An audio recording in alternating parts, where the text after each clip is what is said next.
Hey, how's it going, everyone? Sarasota Tim coming to you from Boynton Beach, Florida, in my 4Runner in my office. I'm on my way to J.C. Penney's. I had ordered a shirt for my gigs. I told you guys I applied for a card just to save the 35%, and they didn't have the shirt in stock. Told me it'd be 7 to 10 days. I got an email saying come get it. It's there now. So that's awesome because I've got a gig tomorrow. Now check out this gig. I told you guys I get $20 an hour when I do alcohol, like wine or spirits. It's $25 an hour if I go to Total Wine and More, but most of my gigs are at Publix. And Crossmark marketing company I work for, they've got me set up, I guess because it's the 4th of July. I've got a lot of alcohol gigs. I think out of my next 21 gigs, I counted them, I have 11 alcohol gigs. Remember, those are $20 and $25 respectively if it's at Total Wine, and they're only 3 hours. So I really like that. So a good another 30 days is coming for me. More blessings. I'm very happy about that. And I go to work tomorrow at a Publix. Guess where it's going to be? On the island of Palm Beach. Yeah, the island. Over the bridge, over the intercoastal, over where Mar-a-Lago and all them people live. So I got my new Sunday go-to-meeting outfit pressed and ready. And I got this new shirt I'm going to pick up. I'm going to wear that. I'm going to look dapper, and people are going to come in, and I'm handing out this Shandon Spritzer. It's an alcoholic beverage, some kind of a carbonated wine maybe or something, but whatever I don't pass out, my debit card's good for $48, so I'm assuming that's going to probably give me a couple of bottles. I'm sure they're not going to just let me buy one bottle. And you only give a little bit out, so if there's a bottle left over that's unopened, I'll bring it home and Miss Tammy can try it out. So you guys really love Miss Tammy. We see that, we read the comments, and she gets a kick out of reading those comments.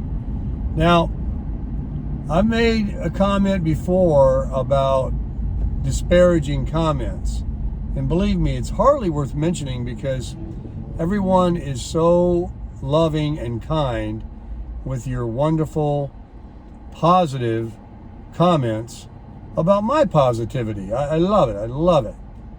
But I had a comment, something about, and then I saw it again on the next video about calling Tammy my mother, and I don't want to repeat it, but when you drop that low below the belt, you can write all the negative comments you want that are constructive criticism. If you disagree, hey, everybody has difference of opinions. They tell you that when you can block people on YouTube or things like, but allow for other opinions. Don't be so dogmatic. So I'm not.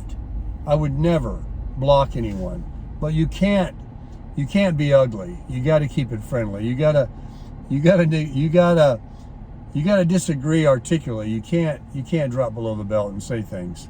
So, it's called hide user from channel. So if you're watching out there and you were this person or another that I did the same thing to, I can count on 3 fingers how many people I've done this to. You can watch my videos, nothing will stop you. And you can write a comment, but it won't appear in the comments, so you're done. So, it's a 1-strike rule with me. You don't say anything like that about somebody. That's not nice. Anyway, let's move on. So you love Tammy, and I told Tammy that she may have to appear in more videos and say a couple of words every now and then. It's good for the algorithm. Clickbait. But yeah, she is a doll. Believe me, she went to get this job. I knew as soon as they talked to her, they would hire her. she's got that kind of personality. Like, you know, you just think she's a sweet person. You're like, yeah, we want you. You know, you're an asset to us, because certain people are like that. Just like I can tell through some of the comments from you folks out there, you just have something magical about you, and you know, Tammy does have that. So, but I'd like to add a couple of quick points before I get into pennies over here. I'll pick up my new shirt. Is what I failed to mention and everything. You know, the video regarding collecting your Social Security at 62, about the math and everything, it does not include the COLA, the cost of living, you know, increases. But we already said in the beginning of the video, this was just a hypothetical, assuming there's no increases, but that would be negligible anyway, and wouldn't make any difference. So on that part. Secondly, I would like to remind everybody that even though I emphatically say it, it is your decision. Of course, you're not going to do what I tell you to do, but you do have that do-over the first year. It doesn't even matter how much money you make. If you start collecting your Social Security and you know you go over the limit because you just started collecting that year, it won't hurt you on the first year. And also, you get that do-over where, I gotta slide this reminder out of the way. You get that do-over where, come on, if you decide, all right, I know you guys can't see it, but it's annoying me. I keep getting these pop-ups. If you decide that you made a mistake, you're gonna just make too much money, you wanna wait another year, you know, or two, whatever, you get that do-over. And the way that works is you just contact the Social Security Administration, you say stop, and if you've been collecting for 3 months, 5 months, when you start collecting again, whether it be the next year or the year after, they will simply not give you checks for 3 months to 5 months until you've paid them back what they've already given you. So that's how the payback works. You don't have to like send the money back.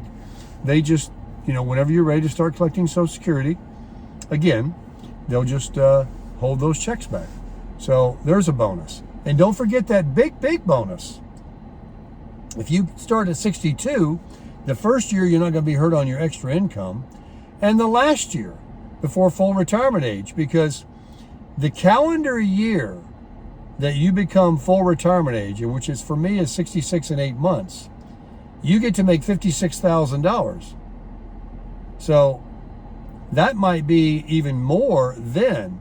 And also the $21,240 that you can make this year will most likely be more every year too, because it was only $18,500 or something when I first started collecting Social Security a couple of years ago.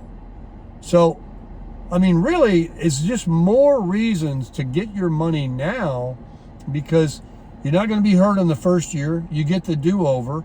You get to make pretty good amount of money. Plus, you're going to be getting 20 grand plus, roughly like what I'm getting, with your part-time job if you want to make more money and not have to work 40 hours a week and live your life. And then on that last year, the calendar year that you become full retirement age, where you don't have to worry about your income, you get to make a whole lot more money. So it's really regulated a short time. And the final point on that, if you are self-employed, which I was, and this was going to be what I was going to do, but I just decided not to go back and start my business again. I enjoy, of course, I barely worked then anyway, when I had my gig, my sales thing that I shared with you guys of the oil change cards, the automotive maintenance thing. I worked less than I'm doing now. But if you are self-employed and you want to collect your Social Security at 62, the income that your limit income is your adjusted gross income. That means, we all know, if you're self-employed, you write down your income. You file a Schedule C, meaning you're not a W-2, you're not a 1099. Well, I take that back, scratch the 1099. You're not a W-2, but when you're self-employed and you get a 1099 from somebody, or you just report your own income because it's your business, you're a sole proprietor like I was, I can make 50 grand and end up reporting at the end of the year when I write down my expenses to where I was below the $21,240. So, or if I couldn't quite get it down to that far and I was a few grand over, the Social Security office only takes $1 for every $2 you make, so that wouldn't take all your money back. So you would still be in good shape. And that reminds me of that other part. That full retirement age calendar year where you can make that $56,000 like it is this year for 2023, that penalty of $1 for every $2 you make is also increased to $1 for every $3 you make. So not only can you make $56,000 this year, if this was your calendar year of becoming fully retired, full retirement age, you could go over that $56,000 and not face any penalties except $1 for every $2. No, $3. Yeah, it bumps up. So it's just so solid that anybody would see a $20 bill on the ground and walk by and leave it lay there and think, maybe tomorrow when I come back that might be a 50. Crush it today.